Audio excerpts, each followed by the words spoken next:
Do you ever wonder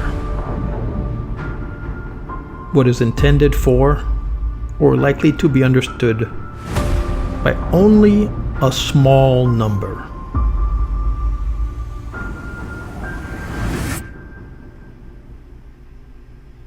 The traditional beliefs, customs, and stories of a community.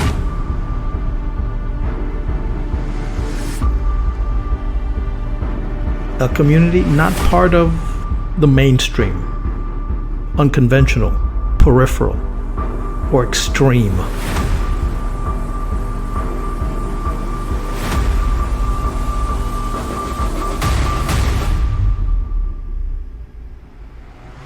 Part of an anthology, a published collection of poems or other pieces of writing.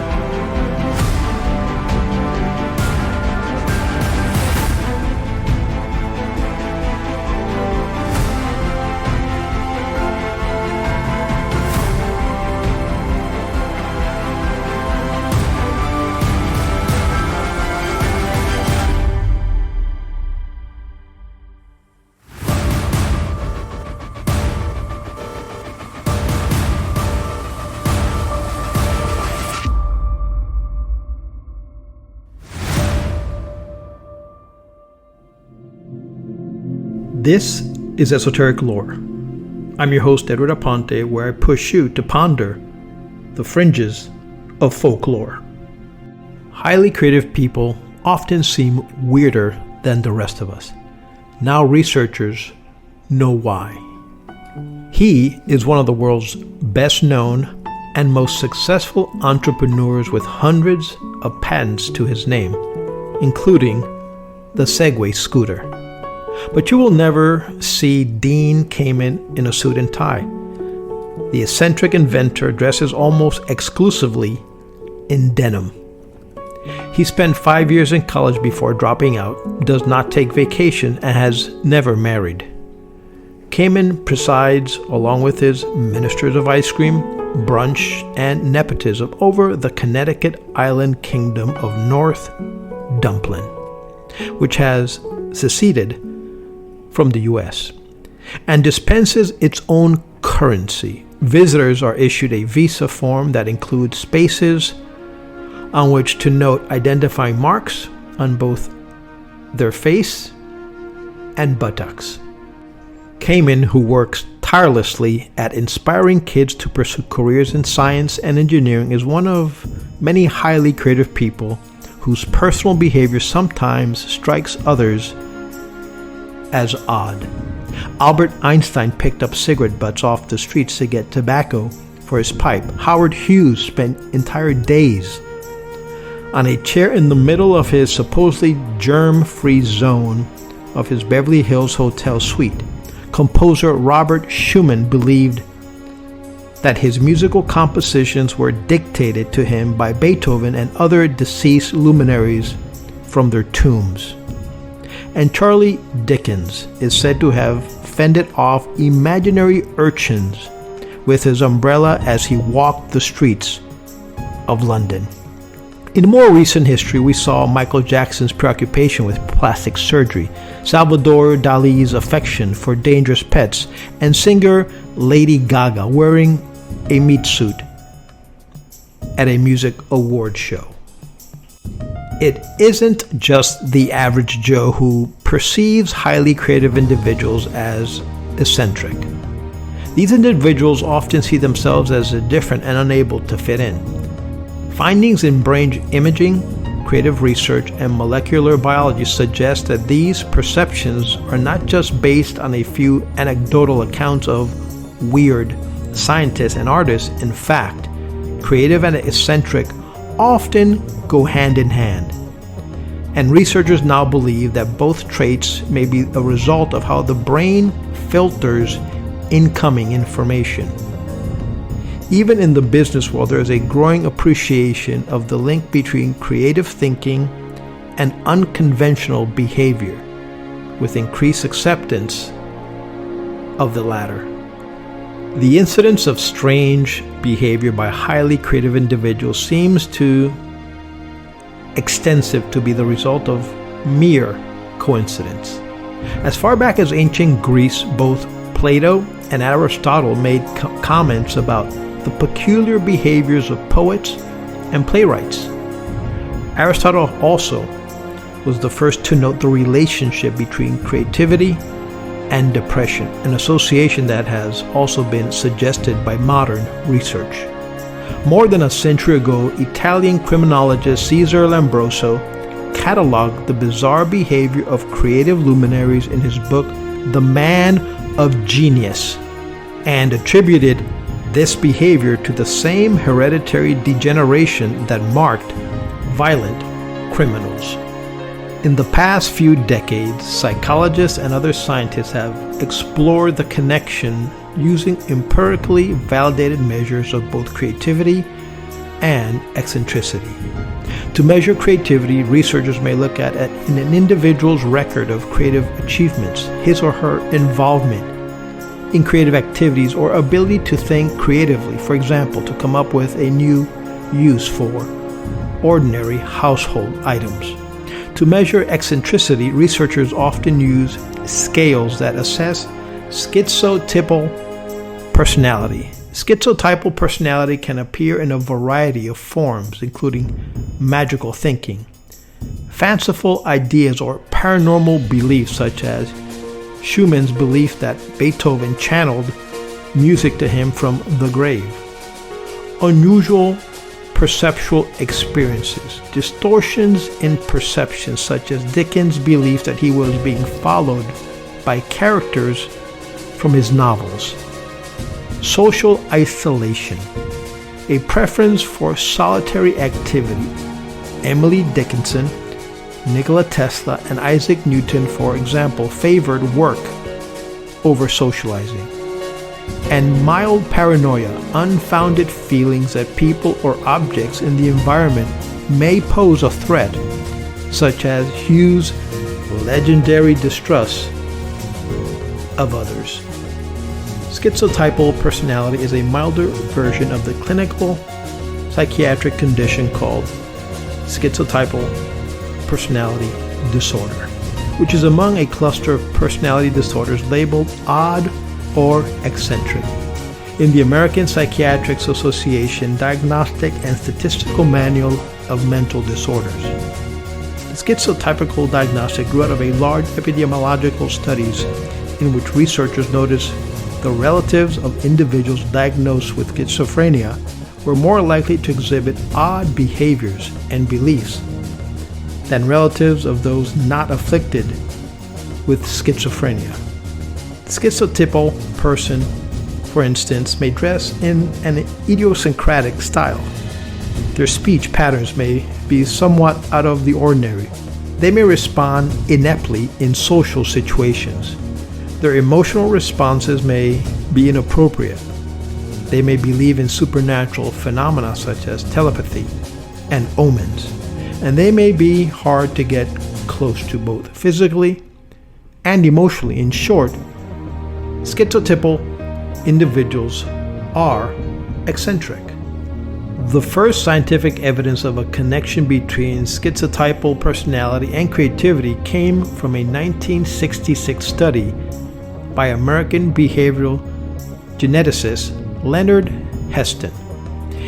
In this classic study, Heston reported that children adopted away from their schizophrenic biological mother at birth were more likely to pursue creative careers and interests than children adopted away from non-afflicted mothers, thus lending support for Lombroso's theory that the bizarre behaviors that often accompany creativity are inherited. Harvard researcher Dennis Keeney and his team replicated Heston's study 40 years later and suggested that schizotypal individuals may inherit the unconventional modes of thinking and perceiving associated with schizophrenia without inheriting the disease itself. In this study, Keeney and his colleagues rated 36 adopted offsprings of schizophrenic parents and 36 match control subjects adopted from non-schizophrenic parents using the lifetime creativity scales. They found that the adopted offsprings of schizophrenic individuals who themselves displayed signs of schizotypal personality had higher scores for creativity than the control subjects. The Kinney group also made a new discovery. Some of their control subjects who did not have a family history of schizophrenia met the profile for schizotypal personality, and they too scored higher for creativity than other controlled subjects. How could weird thoughts and behaviors enhance a person's ability to think creatively? Research suggests that these manifestations of schizotypal personality in and of themselves do not promote creativity. Certain cognitive mechanisms that may underlie eccentricity could also promote creative thinking. However, in my shared vulnerability model of how creativity and eccentricity are related, I theorize that one of these underlying mechanisms is a propensity for cognitive disinhibition. Cognitive disinhibition is the failure to ignore information that is irrelevant to current goals or to survival. We are all equipped with mental filters that hide most of the processing that goes on in our brain behind the scenes. So many signals come in through our sensory organs. For example, that if we paid attention to all of them, we would be overwhelmed. Furthermore, our brain is constantly assessing imagery and memory stored in our mental files to process and decode incoming information.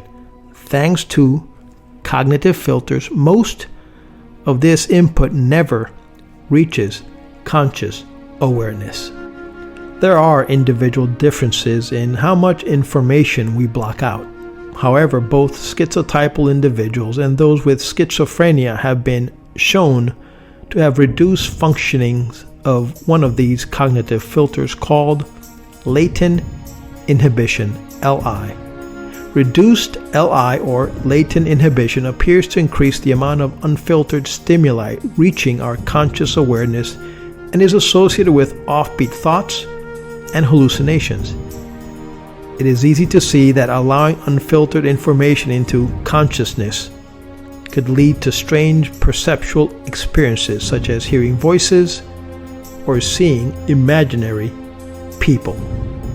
Cognitive disinhibition is also likely at the heart of what we think of as the aha experience.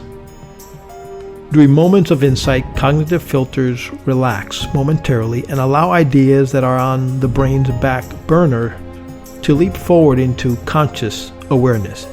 In the same way bizarre thoughts surface in the mind of a psychotic individual, consider this example from Sylvia Nassar's 1998 book, A Beautiful Mind, about the late Nobel Prize winner John Nash, who was diagnosed with schizophrenia.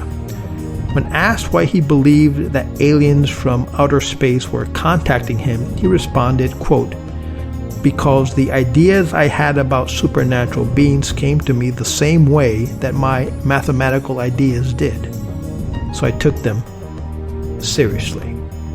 Nash's case illustrates how the cognitive mechanisms of the eureka moment is similar to the delusional experience called thought insertion, in which individuals suffering from psychosis believe that outside forces have placed thoughts in their brain. Most people suffering from psychosis or schizophrenia do not produce ideas that are considered creative.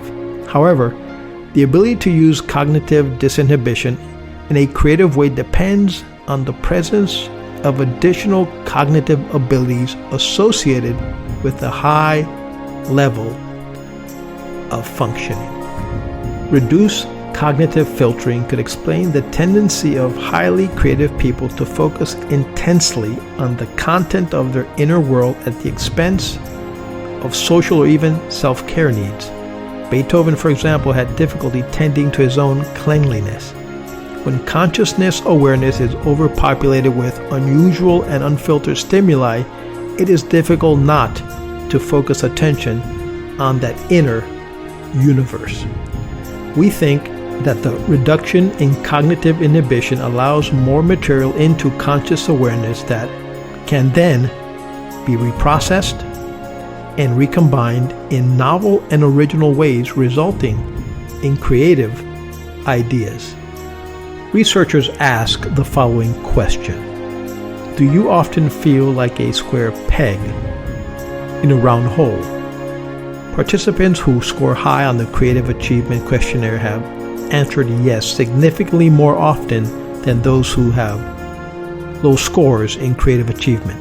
In fact, one participant, a Hollywood screenwriter, answered no, but then wrote below the question, quote, "I don't feel like a square peg trying to fit into a round hole. I feel like an octagonal peg with cone-shaped appendages," end quote. The good news is that the plight of square pegs may be improving. The ascendancy of innovative technology as a key factor in economic growth has elevated creativity from merely a positive trait to a highly sought-after commodity in the global market. Many leading corporations such as Coca-Cola, Avis, Citi, Humana now have chief innovation officers in their leadership teams. Prestigious business schools such as Harvard, Stanford, Columbia, and Yale have added courses on creativity to their curricula. And Fortune 500 companies including Pepsi-Cola, Bristol-Myers Squibb, Athena, and Marriott now routinely put employees through creativity training programs. Trainers in these classes use a variety of tools and techniques to help non-eccentric ones open their minds to think out of the box, thoughts and stimuli that might otherwise be ignored or suppressed. As the market value of creativity thinking increases, the round-hole world may continue to make adjustments to accommodate and assimilate eccentrics. Such accommodations already exist in communities with high concentration of artists, writers, scientists, and computer geeks. Managers within these communities tolerate bizarre clothing choices, disregard of normal social protocols, and non-traditional work schedules in the interest of promoting innovation. Square pegs no longer have to work so hard at fitting in. It is high time indeed. We all owe a deep debt of gratitude to those whose creative work has been accomplished at the expense of square peg feelings of alienation and ostracism. The creative efforts of the eccentric add richness, beauty, and innovation to the lives of those of us who have fit somewhat more comfortably into our round holes. Included in this podcast show notes is a link to a questionnaire entitled, "Are You a Creative Eccentric?" Please take the time to go over the questionnaire, answer it, and see where you fit in. If you like this video, please subscribe, share, and give us a thumbs up. Thanks for watching. See you next time.